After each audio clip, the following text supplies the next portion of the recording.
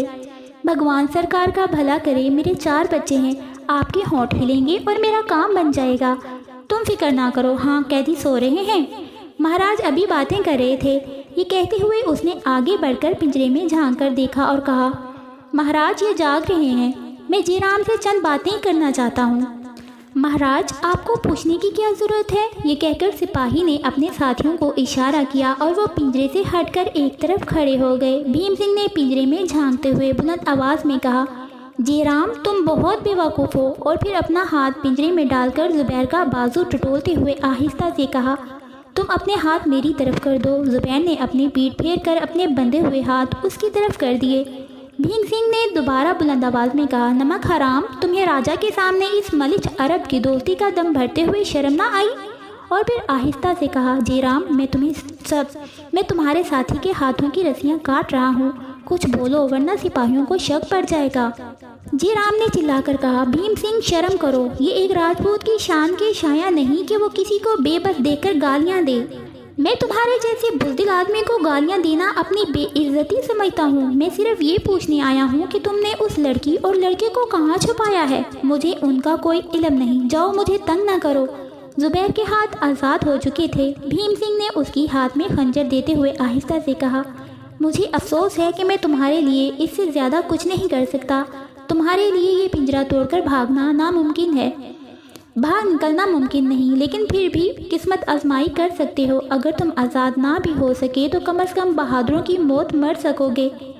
سپاہیوں کو مغالطے میں ڈالنے کے بعد بھیم سنگھ نے اپنا لہجہ تبدیل کرتے ہوئے کہا، مجھے یقین ہے عرب لڑکی کو تم نے کہیں چھپا رکھا ہے۔ اچھا تمہاری مرضی، نہ بتاؤ، لیکن یاد رکھو سورج نکلنے سے پہلے برہمن آباد کے باشندے تمہیں پھانسی کے تختوں پر دیکھ رہے ہوں گے۔